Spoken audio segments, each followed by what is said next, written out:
Conversar com vocês sobre pós-operatório de cirurgia plástica, que é um assunto muito falado hoje em dia, e em cursos que eu já ministrei, as meninas perguntam muito qual é a diferença, como faz, o que temos hoje dentro da estética para potencializar aí os nossos resultados na drenagem, no tratamento de pós-operatório.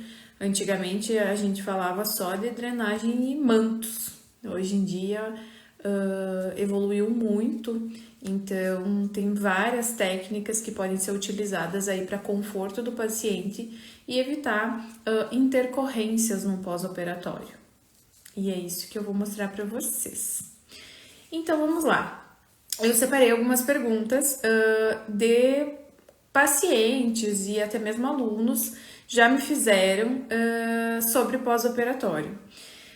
Quando eu ministrava o curso de massagem profissional, eu sempre falava o seguinte: quando o profissional está iniciando, ele está em um processo de entender sobre a drenagem, entender sobre a massagem, sobre todo o sistema músculo-esquelético, tenha um pouco de cautela para iniciar aí num pós-operatório. Pós-operatório, a gente tem que ter uma visão mais clínica com o paciente para justamente evitar intercorrências. Dentro de uma cirurgia plástica, a gente sabe que 50% do resultado é o pós-operatório, não é simplesmente ir lá e fazer uma lipoaspiração, uma abdominoplastia e ficar pronto. Não, tem todo um processo de recuperação, de reconstrução desse tecido, de cicatrização que a gente precisa respeitar e entender dentro de um pós-operatório. Então, todas as pessoas que fazem drenagem podem fazer um pós-operatório? Sim e não. Se você acha que você tem capacidade técnica para iniciar essas manobras e ter um olho mais clínico para tentar identificar qualquer tipo de intercorrência para intervir antes, ok. Agora, se você está um pouco inseguro, não sabe se vai realizar um procedimento bem feito, aguarde um pouco, tenha um pouco mais de prática, trabalhe na drenagem ali convencional com pacientes que não realizaram cirurgia plástica e depois você, sentindo segurança, pode iniciar essas técnicas de pós-operatório, tá? A drenagem linfática manual é diferente da drenagem linfática pós-operatório? Sim. Por quê? Dentro do pós-operatório, nós utilizamos uma pressão diferente no paciente, porque a gente não quer o descolamento do tecido. Quando o paciente passa por uma cirurgia plástica, vem com esse tecido descolado por conta da lipoaspiração e às vezes muito edemaciado, até mesmo com seroma, que eu vou mostrar depois para vocês o que é um seroma. E a gente precisa ter bastante cautela com esses pacientes, porque se você usar muita pressão, deslizamento muito rápido, ou até mesmo às vezes não é nem indicado o deslizamento naquele momento, você vai acabar descolando esse tecido. O que a gente mais indica num pós-operatório? O paciente está muito inchado, recente, ou até mesmo aquele paciente que veio com o taping, que hoje estão utilizando muito o taping intraoperatório, ao invés de fazer o deslizamento, a gente ir utilizando manobras de diferentes pressões. Isso faz com que não haja esse descolamento desse tecido, fazendo com que o paciente se sinta muito confortável, não tenha aquela dor extrema e também o resultado pós-operatório dele seja mais incrível ainda, tá? Como que é realizada a drenagem? É no corpo todo? Sim. Não interessa se você fez uma lipoaspiração apenas na região do abdômen ou apenas na região de pernas. Você precisa drenar o corpo todo. Isso é um assunto que eu já falei em outras lives sobre fracionar aí a drenagem, que hoje em dia infelizmente é comum, mas para mim é preocupante profissionais que trabalham com pós-operatório e trabalham dessa maneira, porque não pode, de forma alguma, ser fracionada esse paciente. Se fez lipo no abdômen, tem que ser drenado costas, tem que ser drenado braço, tem que ser drenado membros inferiores também, Porque o sistema linfático, já diz, é um sistema. Ele tem início e tem final. Então, a gente precisa estimular todo ele. E também, além disso, o sistema imunológico desse paciente está abalado. Ele passou por um processo cirúrgico. A lipoaspiração é uma das cirurgias mais agressivas que a gente tem. Então, a gente precisa auxiliar esse sistema imunológico também. E como eu já falei em outras aulas, o sistema linfático, ele também faz parte do nosso sistema imunológico, então a gente tem a necessidade de fazer essa varredura de toxinas, de tudo que está sobrando ali, que cai para a nossa corrente linfática. Então é importantíssimo você, paciente, saber, e você, profissional, entender que a drenagem, ela deve ser realizada no corpo todo, independente se foi feito apenas lipoaspiração na região de abdômen, ou só nas costas, ou só na perna. Tem que ser realizado sim no corpo todo, ok? Intercorrências. Esse é um ponto que eu acho muito importante. Talvez não o paciente que vai fazer a cirurgia, mas para o profissional sim. A gente precisa saber identificar quando o paciente está tendo algum tipo de intercorrência, porque a gente consegue evitar com que piore isso. E a gente só consegue identificar com estudo e prática clínica. Então é importantíssimo você saber ter olho clínico. Aqui tem alguma coisa estranha, vou entrar em contato com esse médico para ver como que eu posso agir para auxiliar esse paciente. Hoje a gente tem várias técnicas, incluindo a fotobiomodulação, que auxilia muito nesse processo de recuperação. Eu vou mostrar para vocês uma intercorrência. Não vou dizer para vocês que é muito incomum, porque eu já peguei algumas. Aqui a foto de uma mama com uma necrose. A paciente achou que era normal, tá? Ela achou que era normal ali aquela necrose, aquela partezinha preta, ou que fosse um hematoma, alguma coisa assim. E não é normal, gente. Quando começa um processo de necrose, a gente precisa auxiliar esse paciente, ele precisa debridar. Não é o profissional da drenagem que vai fazer isso, mas tem que encaminhar para esse médico para ele auxiliar esse paciente. Depois que debridou, sim, a gente consegue entrar ali com mecanismos para acelerar esse processo de cicatrização, porque fica uma ferida aberta. E a necrose aureolar, ela não é tão incomum quanto as pessoas pensam. Acontece muito em pacientes que fizeram mastopexia, a mamoplastia, então a gente precisa saber identificar para que não piore isso daí, porque a necrose é como a gente imaginar uma fruta podre ali. A gente, se não tira aquele tecido necrótico, ele vai começando a consumir todo o tecido bom. E o paciente acaba perdendo mais do que poderia se o profissional tivesse visto, opa, isso aqui é o início de uma necrose. Então, cuidado, quando vocês perceberem algo diferente, entrem em contato com esse médico. Os médicos que fazem pós-operatório, que fazem cirurgia plástica, eles sabem que quem está realizando esse pós-operatório pode sim entrar em contato com ele. E a necrose é diferente do hematoma, tá? Ela é mais escurecida, ela é diferente. Nessa foto que eu mostrei para vocês não dá para ver nitidamente, mas ela é diferente sim, a tonalidade, tá? Às vezes o paciente tem a pele um fototipo mais alto, um pouco mais escura, e confundem muito o hematoma com a necrose, então tem que ter bastante cautela ali e analisar bem até e mandar foto pro médico, então a gente consegue ter esse contato direto. Outra intercorrência que é muito mais comum que a necrose é a deiscência de cicatriz. Como assim? Isso aqui é uma deiscência. Olha só, abriu a cicatriz, é uma mama também de uma paciente. E o que eu percebo muito, gente, quando a gente tá trabalhando, eu vou tirar aqui a foto. Quando a gente tá trabalhando com um paciente de pós-operatório e acontece uma coisa assim, o paciente fica desesperado, ele quer fechar aquilo ali de uma vez, ele quer fazer com que aquilo melhore rápido. Mas a gente tem todo um processo de cicatrização. Hoje, na estética, nós temos recursos para acelerar esse processo, que são fantásticos. Um deles é o laser de baixa, que eu vou mostrar para vocês depois como calibra e o que ele faz. Outra é o MENS. A ozonioterapia também auxilia muito esses pacientes, olhos ozonizados. Então, é importante vocês saberem o que fazer, como auxiliar esse paciente. Quando ocorre essa deiscência de cicatriz, acontece muito em abdominoplastia também, tá? O médico já vai medicar esse paciente, vai receitar alguma coisa e vocês vão auxiliar nesse processo de cicatrização também. Então, quando começa um processo de sofrimento de pele, o de sofrimento eu não tinha imagens para mostrar para vocês, mas a pele começa a mudar de cor, ela fica, o sofrimento de pele é outra intercorrência, tá?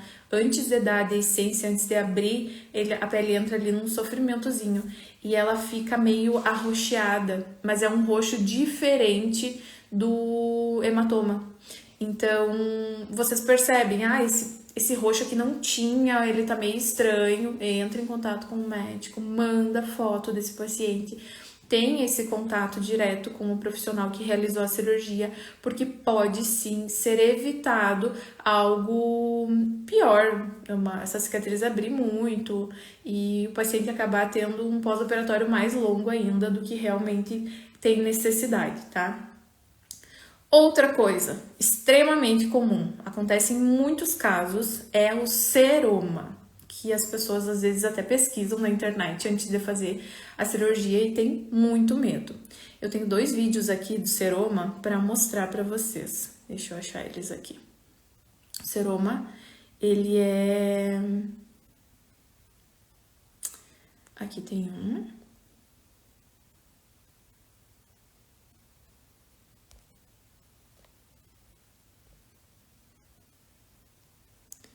Deixa eu ver que não entrou aqui. Ó, isso aí é um seroma. Aqui tem um outro. Esse aqui é um seroma encapsulado, ó. Olha como a palpação. Ele é duro. Essa é uma paciente que possivelmente vai ter que ir para cirurgia de novo, tá? E esse que eu mostrei antes, que não apareceu direito, vou botar novamente. Esse aqui é extremamente comum, ó. Ó, tá vendo que aperta de um lado e salta do outro? Ó, o paciente, muito seroma ali na região das costas, que normalmente é uma região onde se coloca dreno. Ó, isso é um seroma. Então, você consegue identificar muito fácil para auxiliar esse paciente. O que você faz quando tem seroma? Depende. Se for um seroma não encapsulado, a gente consegue drenar, tá? Agora, se é um seroma encapsulado, encaminha para o médico. Às vezes, eles conseguem tirar o seroma com aspiração, uma seringa. E às vezes não consegue, o paciente tem que ir para bloco novamente, tá? Então, visão, a gente precisa entender que nem sempre é só um edema normal. Vocês estão trabalhando com pós-operatório e nesse pós-operatório a gente precisa saber que podem acontecer intercorrências. Uma das intercorrências mais comuns é o seroma. O seroma, a gente consegue evitar com uma drenagem muito bem executada. Então, já peguei pós-operatório, intermediário, aí não dá para dizer que era muito tardio, onde o paciente veio com um seroma gigantesco, com muita dor, e era um processo cicatricial, uma fase de cicatrização que não era para estar daquele jeito ainda. Então, é por isso que eu falo e repito, pós-operatório a gente precisa ter muita cautela na hora de pegar um paciente, porque não é só sobre realizar a técnica, é sobre realizar a técnica e saber identificar uma possível intercorrência, tá? E outra coisa extremamente comum, que eu já vi muitos casos, inclusive casos tardios, são as fibroses. Imagina só, você aí fazer uma cirurgia plástica e gastar 50 mil numa cirurgia plástica e ficar com o abdômen assim. Ninguém quer, né? Nesse caso, eu não sei falar, porque eu peguei na internet essa foto, o que foi feito, se foi do pós-operatório, se foi da cirurgia e do pós-operatório. Mas hoje em dia acontece muito de alguns cirurgiões plásticos nem indicarem, não vai fazer drenagem. Ou você só pode fazer drenagem aqui dentro da minha clínica com a fulana de tal que atende aqui. Por quê? Eu nem julgo, eu sempre falo isso. Eu não julgo o profissional, porque o tratamento de pós-operatório é 50% do resultado de uma cirurgia plástica. Imagina essa paciente gastar 50 mil numa cirurgia e ficar com um abdômen nesse estado. Depois a gente tem formas de melhorar esse tecido, de auxiliar esse processo. A fibrose nada mais é que um excesso de produção de colágeno ali na região, um excesso de produção de cicatrização. E acontece essa fibrose. E tem como a gente liberar essa região, tem como a gente auxiliar esse tecido cicatricial a melhorar a sua qualidade. Então a gente precisa identificar, olha, aqui tem outra foto que eu vou mostrar para vocês, que é uma paciente que veio com muita fibrose. E olha como ficou depois da drenagem, tá? Também é uma foto da internet que eu peguei para mostrar para vocês, mas isso é o que é possível fazer com um pós-operatório bem realizado, bem feito. Essa é uma paciente que possivelmente já estava com seroma e a gente consegue, através de uma drenagem bem executada, de manobras respiratórias associadas, de fazer com que o resultado fique muito excelente. Com certeza, essa profissional que realizou essa drenagem, ela vai ser indicada outras vezes por esse cirurgião plástico, por essa cirurgia plástica, porque é isso que eles desejam num pós-operatório. Às vezes, as pacientes dizem, mas por que ele não deixa eu fazer drenagem? Ou porque, infelizmente, hoje tem pessoas que não sabem o que estão fazendo. E entendam, pós-operatório é 50% do resultado da cirurgia. Então, precisa ser bem feito. E não é, eu vou fazer 5, 10 sessões. Não, você vai fazer quantas sessões forem necessárias. E quando a gente vai fazer uma cirurgia plástica, a gente tem que ter essa noção. Você vai fazer conforme for o seu processo de cicatrização, conforme for a sua evolução. Outra coisa bem legal que eu trouxe para vocês são os drenos. Hoje em dia, é difícil algum médico que não utilize drenos, ainda tem, mas a gente pega muito paciente com dreno pós-operatório. Um deles é o Depenrose, que é um dreninho que ele é de látex. Eu vou mostrar aqui a foto, que é esse aqui, ó. Isso aí é numa região lombar. Ele é exatamente assim, ele fica um pedacinho para fora e fica vazando soro, vazando fluido, vazando lise, que é a gordura. E a gente consegue fazer um atalho ali na região com a drenagem. Então, a gente vai drenar lá para esse dreno. E é incrível, porque sai muita quantidade. É um alívio muito grande para o paciente, tá? Então, esse é um dos drenos que é bastante utilizado. Outro dreno muito usado, porém um pouco mais desconfortável para o paciente, é o dreno de Portovac. Ele é um caninho mais duro e ele vem com uma sanfoninha. E ali o paciente, ele é um dreno fechado, então o risco de contaminação é bem menor, mas é um dreno que se torna mais desconfortável para o paciente justamente por ele ser mais durinho, tá? E o paciente tem que estar levando aquele dreninho, aquela sanfona junto com ele. O dreno de Penrose não, só que ele fica vazando, então o paciente tem que trocar bastante fralda ali, absorvente na região, porque acaba contaminando bastante e saindo bastante líquido dali.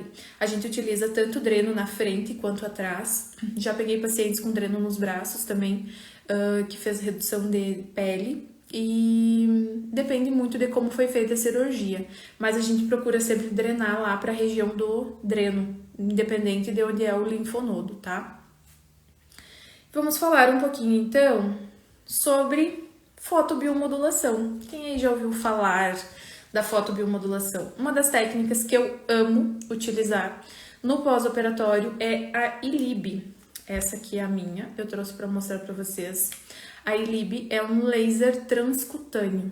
Ela auxilia na circulação, no processo, ela é anti-inflamatória, antioxidante, auxilia muito no sistema imunológico, no alívio da dor do paciente. Ela é colocada na artéria radial, que é exatamente essa daqui, ó. Então, tem uma pulseirinha que a gente coloca no punho do paciente. Normalmente, quando o paciente vem aqui pra mim, eu boto ele deitado, coloco ali a pulseirinha e já conecto a ILIB nele, tá? E eu calibro como ilib.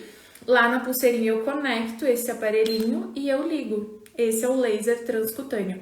E por mais que ele pareça só uma luzinha boba, ele faz a nível sistêmico coisas incríveis. Nesse meu equipamento, ele também tem o laser de baixa frequência, que é para processo de cicatrização. Então a gente utiliza, tem esse e tem um maior. A gente utiliza para pós-operatório, para quando dá a deiscência da cicatriz, a abertura dessa cicatriz, e a gente consegue acelerar esse processo de cicatrização. Ele tem um efeito regenerativo muito grande, auxilia ali na circulação local, diminui o processo inflamatório. Imagina só a gente utilizar um laser onde a gente consegue reduzir o processo inflamatório numa lipoaspiração, por exemplo. Não é tudo que a gente deseja?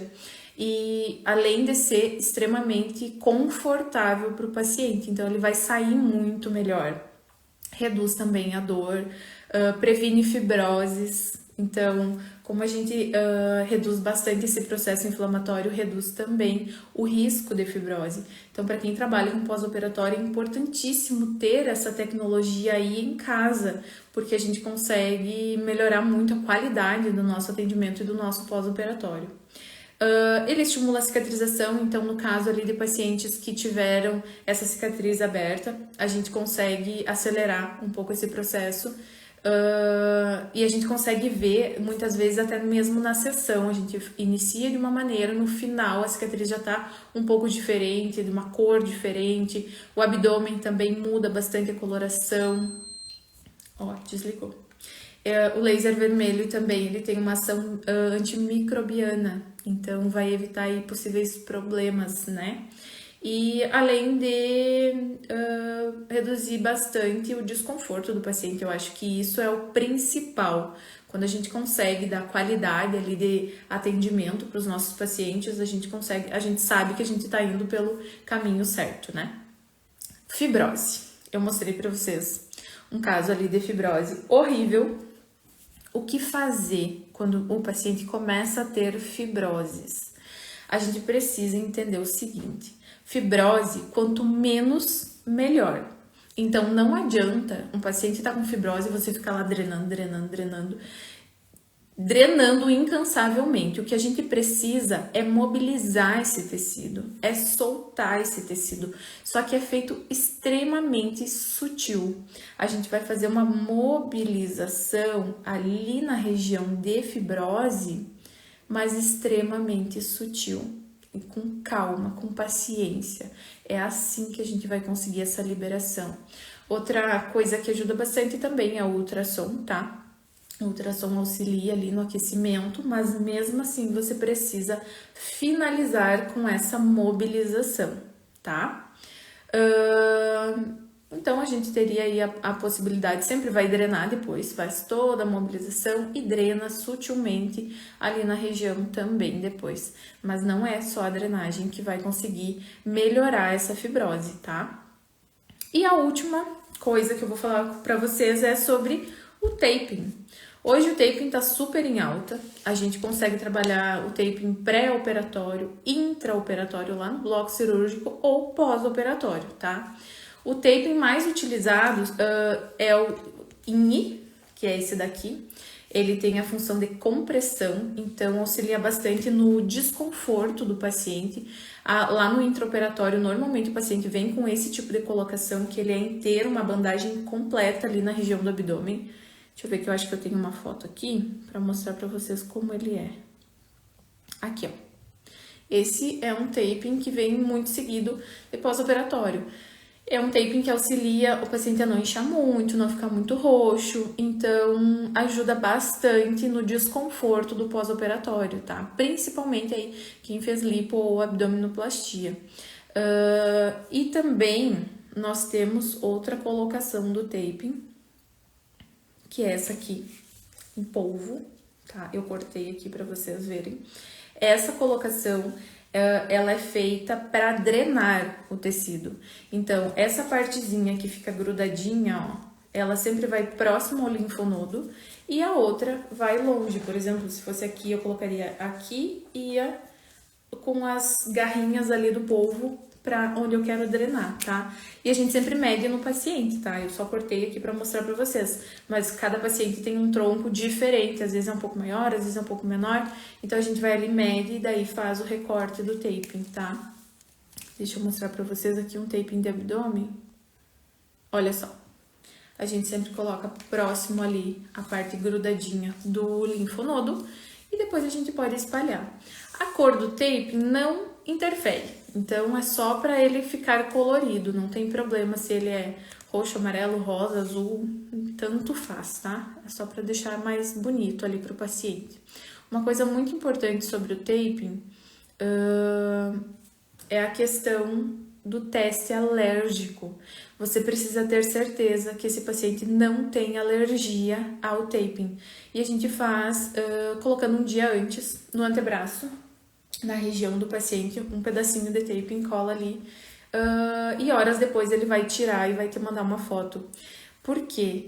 O taping ele pode levantar até bolha, então, para paciente que tem alergia. Então, é uma coisa que o teste alérgico é muito importante ser realizado, tá?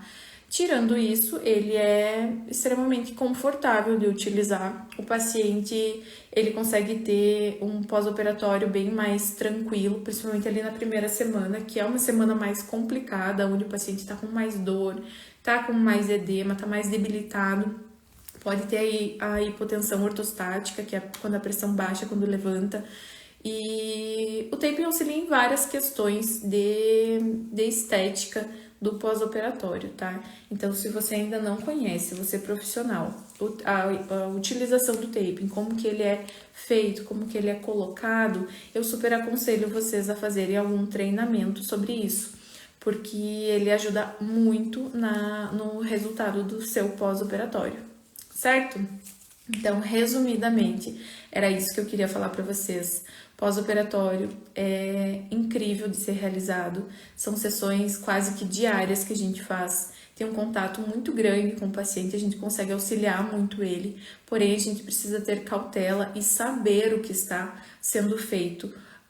Saber identificar qualquer tipo de intercorrência é muito importante para esse paciente ter um pós-operatório fantástico, um resultado fantástico. Lembrem-se sempre, 50% dos resultados são do pós-operatório, é a gente que consegue.